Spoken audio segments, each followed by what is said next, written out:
नमस्कार मेरे प्यारे दोस्तों, एक बार फिर से स्वागत है आपका मैथ्स विधि पर। आज मैं आपके लिए लेके आया हूँ 5 मोस्ट इंपॉर्टेंट क्वेश्चंस अग्निवीर जो हमारे प्यारे बच्चे बनना चाह रहे हैं। ग्रुप डी का एग्जाम है और किसी भी स्टेट के पुलिस कांस्टेबल और सीटेट टेट पेट के लिए ये 5 क्वेश्चंस, ये जो 5 क्वेश्चंस है ना आपके सामने, ये बहुत ही ज़्यादा इंपॉर्टेंट हैं। तो समय बिल्कुल वेस्ट नहीं करेंगे, चलेंगे सीधे अपने पहले क्वेश्चन पे। कह रहा है कि 50 किलो शीशे व टीन के मिश्रण में 60% शीशा है। इस मिश्रण में कितना शीशा मिलाने पर बने मिश्रण में 75% शीशा हो जाएगा। सबसे पहली बात यह है कि एक मिश्रण था, उसके बाद एक दूसरा मिश्रण तैयार किया गया है। उसमें क्या किया गया है, टीन की मात्रा सेम रही होगी क्योंकि शीशा मिलाया जा रहा है। टीन के बारे में कुछ बोला नहीं है, ठीक है। कैसे करते हैं, क्या तरीका होता है, देखो। 60% शीशा, 60% की फ्रैक्शन वैल्यू जो होती है वो होती है 3/5। इसका मतलब क्या हो गया, कुल मिश्रण कितना है, कुल मिश्रण क्या है, कुल मिश्रण 5 है। 5 में क्या है, 3 क्या है, 3 है आपका शीशा और नीचे क्या कुल है। अगर हम रेशियो निकालना चाहे इसका, शीशा और टीन का, शीशा और टीन का, ये शीशा हो गया, ये टीन हो गया, तो आपने कहा कुल मिश्रण 5 में से 3 क्या है, शीशा है। जब 3 शीशा होगा तो टीन कितना बचेगा, आपने कहा जी 2 बच जाएगा क्योंकि टोटल कितना 5 है। फिर अब इन्होंने क्या करा, इसमें कुछ ऐड किया, यहाँ पे इसमें इन्होंने कुछ ऐड किया। ऐड करने के बाद जो नया मिश्रण बना उसमें क्या हो गया, 75%। क्या कह रहा है, 75% क्या हो गया, शीशा हो गया 75%। तो हमने 75% की वैल्यू निकाली। अब यहाँ से 75% की वैल्यू होती है 3/4। 3/4 का मतलब क्या हो गया कि 3 अगर शीशा होगा, 4 में से कुल 3 शीशा, तो जो दूसरा मिश्रण बन गया उसमें क्या है, 3 क्या है, शीशा है। कुल मिश्रण कितना था, 4 था। 4 में से 3 शीशा होगा तो एक कितना बचा होगा, 3 बचा होगा, एक। ये हमने दोनों के अनुपात यहाँ से निकाल लिए, इन दोनों के अनुपात। ये पहले वाला मिश्रण में है, ये पहला मिश्रण है, फर्स्ट मिश्रण है, और ये आपका सेकेंड वाला मिश्रण। लेकिन एक कंडीशन भी उसने कह दिया कि पहले वाले मिश्रण से दूसरे वाले जब मिश्रण हमने बनाया है तो केवल हमने पहले वाले मिश्रण में क्या मिलाया है, शीशा मिलाने में। क्या लिखा है, शीशा मिलाने पे, शीशा मिलाया है।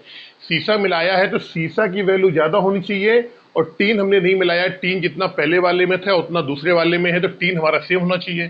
तो आपने कहा सर ऊपर वाले में टीन 2 आ रहा है, नीचे वाले में 1 आ रहा है, तो मैंने कहा कोई दिक्कत नहीं, रेशियो है। नीचे वाले में इस रेशियो को हम गुणा कर देते हैं 2 से। कितने से, 2 से। 2 से जब गुणा करोगे तो 2 एकम 2 आएगा ये, और 2 तिहाई 6 हो जाएगा। हो गया भाई 6। अब आपने कहा कि ठीक है, पहले वाले मिश्रण का रेशियो 3:2 आ गया शीशा टीन का, दूसरे वाले का आ गया 6 और 2। अब आपने देखा कि यहाँ पे टीन क्या है, ये टीन क्या है, ये बराबर हो गए। क्या हो गए, ये बराबर हो गए, और बराबर होना भी चाहिए क्योंकि टीन उसने मिलाया नहीं, शीशा मिलाया। शीशा पहले वाले में कितना था, 3 था, अब कितना हो गया, 6 हो गया। तो आपने कहा कितना बढ़ गया, मैंने कहा जी 3 बढ़ गया। इस 3 की ही वैल्यू आपको निकालनी है। पहला वाला मिश्रण कितना था, 3 और 2 5। 5 की वैल्यू क्या थी, तो आपने कहा 5 की वैल्यू कितनी थी, 50 किलो। क्या था पहले, 50 किलो का मिश्रण था पहले। 5 की वैल्यू 50 किलो। क्या निकालना है, 3 की वैल्यू निकालनी है। 3 की वैल्यू निकाल लो आप। कितना गुना हो रहा है, 10 गुना हो रहा है। इसको भी आप 10 गुना कर दो यहाँ से, यानी कि दूसरे वाले मिश्रण में 30 किलो शीशा मिलाया गया होगा, तभी जाके दूसरे वाले मिश्रण में जो शीशा है वो 75% हो गया होगा। इसका आंसर क्या आएगा, इसका आएगा 30 किलो शीशा मिलाया गया होगा। जल्दी से चलते हैं क्वेश्चन नंबर 2 पे।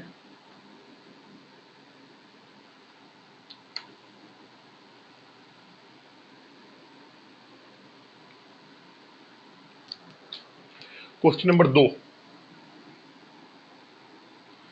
कह रहे एक संख्या का 4/5, 4/5 उसी संख्या के 2/3 से 10 अधिक है। अब पहले इसने कह दिया भैया 4/5 निकालना है, फिर इसके बाद 2/3, यानी 2/3 मतलब 3 में से 2 भाग 2/3। तो हम एक काम करते हैं, ऐसी संख्या मान लेते हैं जिसका 4/5 निकालें तो पूरा पूरा कट जाए, 2/3 निकालें तो पूरा पूरा। तो आपने कहा एक काम करो सर, 5 और 3 का एलसीएम ले लो। क्या ले लो? एलसीएम। एलसीएम निकाला, कितना आया? 15 आया। हमने मान लिया कि संख्या क्या है, हमने मान लिया संख्या क्या है, हमने माना संख्या कितनी है? 15 है। 15 का 4/5 निकालो, इस 15 का 4/5, और इसी 15 का निकाल दो आप 2/3 यानी 2/3 निकालोगे। 5/3 15, 4/3 12, ये 12 आया। 3×5 15, 5 दूनी 10, ये 10 आ गया। अगर हमने संख्या 15 मानी है तो हमारा जो क्वेश्चन में कह रहा है कि उसका 4/5 और 2/3 का अंतर कितना है? अंतर कितना आया? 2 आया। कितना आया? 2 आया। या फिर ये कह दें कि जो 4/5 है वो 2/3 से 2 अधिक है। 2 अधिक है। क्वेश्चन में कितना बोल रहा है? क्वेश्चन में बोल रहा है 10 अधिक है। इस 10 की वैल्यू 2 के बराबर आ गई। अब क्वेश्चन में क्या पूछा गया? आपसे पूछा गया संख्या बताओ, तो हमने संख्या क्या मानी थी? 15 मानी थी। तो 2 की वैल्यू 10 के बराबर, 15 की वैल्यू निकाल लो आप। कितना गुना हो रहा है? आपने कहा जी 5 गुना हो रहा है, यहाँ से इसको भी 5 गुना कर दो आप। 15×5 75, यानी संख्या क्या हो जाएगी? 75 हो जाएगी। यही आपका आंसर हो जाएगा। कहाँ आ रहा 75? ये ऑप्शन नंबर बी आपका सही हो जाएगा। अब चलते हैं क्वेश्चन नंबर 3 पे जल्दी से।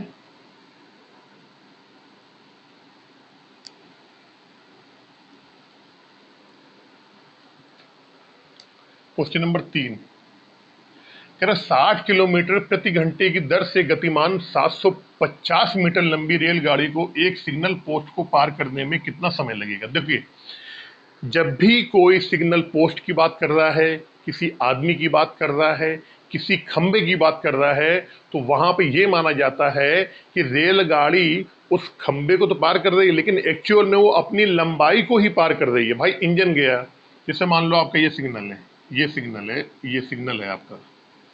रेलगाड़ी यहां से चलनी स्टार्ट हुई, ये सारे डिब्बे हैं रेलगाड़ी के।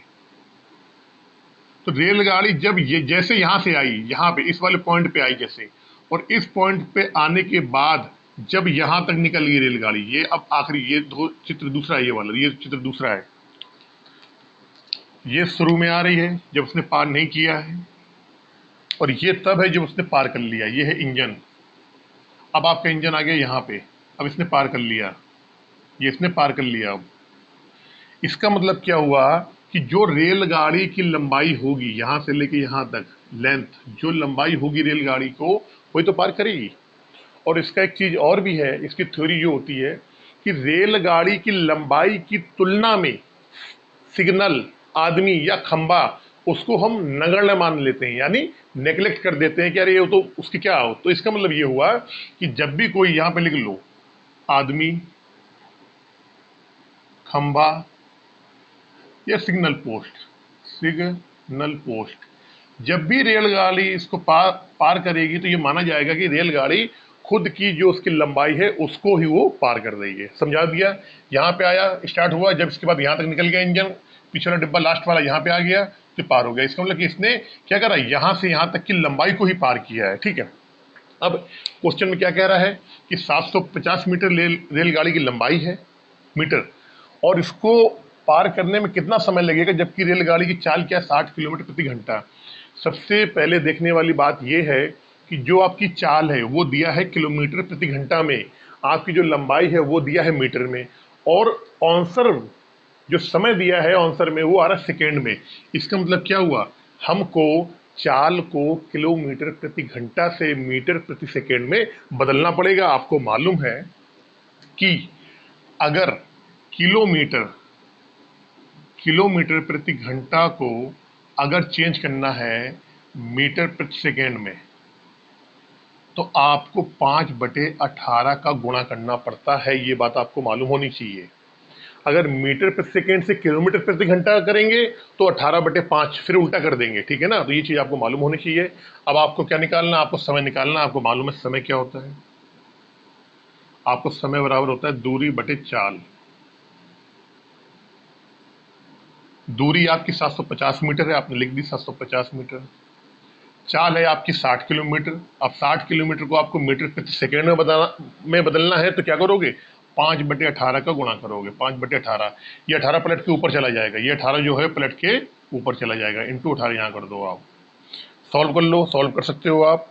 ये 0 से ये 0 कटा, 6×3 18, 3 बार आया, और 15×5 75, 15×3 45, यानी कि वो रेलगाड़ी 45 सेकेंड में उस खंबे को, या कहते हैं स्वयं, जो स्वयं है, स्वयं की दूरी को वो रेलगाड़ी पार कर लेगी 45 सेकेंड में। 45 सेकेंड कहाँ आ रहा है? ये आ रहा है, ये हो जाएगा आपका ऑप्शन नंबर डी। चलते हैं क्वेश्चन नंबर 4 पे जल्दी से।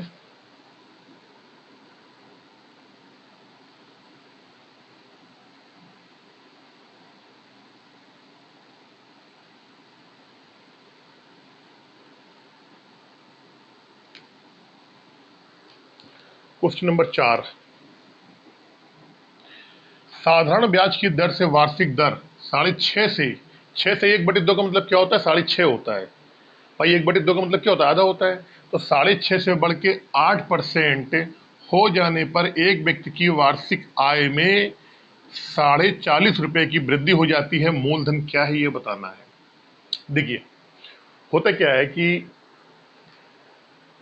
पहले आपको जो पैसे मिल रहे थे वो 6.5 परसेंट की दर से पैसे मिल रहे थे। अब दर आपकी बढ़ गई। कितनी बढ़ गई? 8% हो गई। तो आपको कुल मिला के 40 रुपए का फायदा हो गया आपको।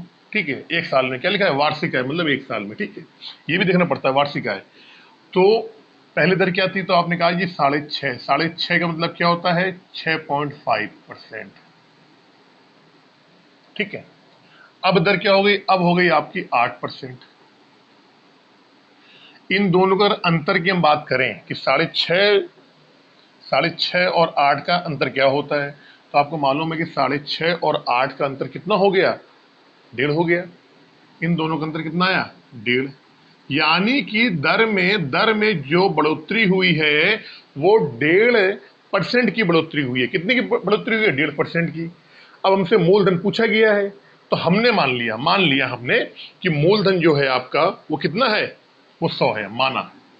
माना मूलधन आप 100 मान लो। अब मुझे एक बात बताओ, दो तरीके से हो सकता है भाई। 100 का 6.5 निकालेंगे, 6.5 ही आएगा। 100 का 8 निकालेंगे, 8 निकालेगा। या फिर डायरेक्ट आप निकाल ली कि आपने जान गया कि दर में कितनी बढ़ोतरी हो रही है? 1.5% की। अगर हमारा मूलधन 100 रुपए है तो हमको 1.5 रुपये उस साल में बढ़ के मिलेगा। कब? जबकि आपकी दर 6.5 से 8 हो गई है। अगर हमारा मूलधन 100 रुपए है, 100 रुपए का 1.5% निकालोगे आप तो 1.5 रुपये ही आएगा। 1.5 रुपये आएगा, 1.5 यूनिट आएगा, 1.5 इकाई आएगा, कुछ भी मान लो आप। इस 1.5 रुपये की, इस 1.5 यूनिट की जो वैल्यू है वो कितने के बराबर दी गई है? वो दी गई है 40.50, मतलब 40 रुपया 50 पैसे के बराबर दी गई है। आपसे मूलधन पूछा गया तो मूलधन हमने 100 माना था। 100 की वैल्यू निकाल लो आप यहाँ से। क्या आएगा? 40 रुपये 50 पैसे, 40.5 बटे 1.5 इंटू 100 कर दो। ये जीरो से ये जीरो कट जाएगा। ठीक है, 15 एकम 15, 15 दूनी 30 होता है। ठीक है, 15 दूनी 30, 15 दूनी 30, 10, 15 सत्ते 105, 27। यानी कि मूलधन कितना रहा होगा? 2700 रुपये। ये क्या होगा आपका आंसर? ऑप्शन नंबर क्या रहा है? ऑप्शन नंबर बी, 2700 रुपये। ऑप्शन नंबर बी, 2700 रुपये। चलते हैं क्वेश्चन नंबर 5 में जल्दी से।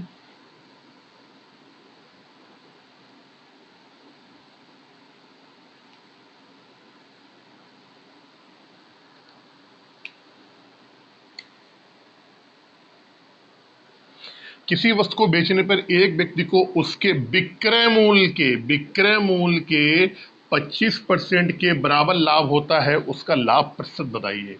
देखिए, ये क्वेश्चन को बच्चे इतने ज्यादा गलत करके आते हैं जब परीक्षा देने जाते हैं कि जिसका कोई लिमिट ही नहीं है।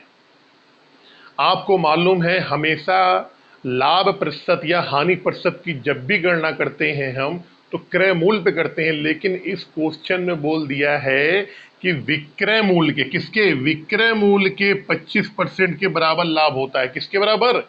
विक्रय मूल्य के 25% के बराबर लाभ होता है। ठीक है, तो हमने कहा भैया 25% की फ्रैक्शन वैल्यू क्या होती है? तो आपने बोला 1/4। 1/4 का मतलब क्या हो गया? यदि विक्रय मूल्य 4, समझना मेरी बात, विक्रय मूल्य अगर 4 है तो लाभ क्या है? लाभ हमने कहा 1 है। अगर आपको ऐसा नहीं समझ में आ रहा है तो दूसरा तरीका देख लो। कह रहे विक्रय मूल्य के 25% के लाभ के बराबर। अगर विक्रय मूल्य, समझना मेरी बात, अगर विक्रय मूल्य हम 100 मान लें तो लाभ क्या होगा, आपने कहा जी विक्रय मूल्य के 25% के बराबर। लाभ कितना हो जाएगा, सॉरी लाभ हो जाएगा 25 हो जाएगा। विक्रय मूल्य अगर हम 100 मान लेंगे और कह रहा है विक्रय मूल्य के 25% के बराबर लाभ होता है, तो अगर विक्रय मूल्य 100 है तो लाभ कितना 25 हो जाएगा। काटोगे तो घूम फिर के वही आ जाएगा, 25 चौको 100 और 25 से कम 25, वही आ गई ऊपर वाली बात। ऊपर वाली बात आ गई ना, लाभ कितना 1 हो रहा है, विक्रय मूल्य कितना है 4 है। अब मुझे एक बात बताओ, आपको फार्मूला तो मालूम है, लाभ क्या होता है, विक्रय मूल्य क्या होता है, क्रय मूल्य क्या होता है। अगर 4 रुपए की चीज आपने कोई बेची, 1 रुपए का उसमें आपको लाभ हुआ, तो वो चीज कितने में लाए होगे आप, वो चीज कितने में लाए होगे। तो आपने बोला अरे सर ये तो बड़ा सिंपल है, ये तो बड़ा सिंपल है, वो चीज मैं 3 की लाया होऊंगा। 3 रुपए की चीज को आप 4 रुपए में जब बेचोगे तभी तो आपको 1 रुपए का लाभ होगा, है? अब आपसे क्या पूछा गया, आपसे पूछा गया लाभ प्रतिशत पूछा गया है। लाभ प्रतिशत क्या होता है, लाभ प्रतिशत क्या पूछा है, लाभ प्रतिशत पूछा है। तो लाभ बटे सीपी यानी क्रय मूल्य इंटू 100। लाभ हो रहा है आपको कितने, 1 का हो रहा है। सीपी कितना है, 3 है, इंटू 100। 1/3 की वैल्यू निकालनी है, निकाल लो, 33 सही, 1/3% आ जाएगा आपका। ये क्या हो गया, ये लाभ हो गया आपका। तो यहाँ पे ये देखने वाली चीज है कि ये जो लाभ दिया है, ये जो लाभ 25% जो लाभ है, ये विक्रय मूल्य पे दिया है। विक्रय मूल्य अगर 100 होगा तो लाभ कितना होगा, 25% होगा। ठीक है ना, ये देख लेना, क्वेश्चन आ जाएगा। बच्चे ही गलती करते हैं, बच्चे यहाँ इसको विक्रय मूल्य ना मान के क्या करते हैं, यहाँ इसको क्रय मूल्य मान लेंगे, वहीं बस गलती हो जाएगी आपसे। बोल रहा है, साफ साफ बोल रहा है कि कह रहा है विक्रय मूल्य के 25% के बराबर, विक्रय मूल्य के 25% के बराबर कह रहा है यहाँ पे। तो कितना है आपका, 1/3%, option number D, option D आ गया। ये 5 क्वेश्चन मैंने आपको करवाए। अभी बहुत जल्दी मैं फिर पांच क्वेश्चन लेके आऊंगा। मैं चाहता हूं आप कोई भी एग्जाम देने जाएं, उसमें आप अच्छे से स्कोर करें, आप उसको क्वालिफाई करें। और इसका ये बहुत सिंपल से क्वेश्चन है, ये बहुत हार्ड क्वेश्चन नहीं है, और बहुत हार्ड क्वेश्चन आप वाले में आएंगे भी नहीं।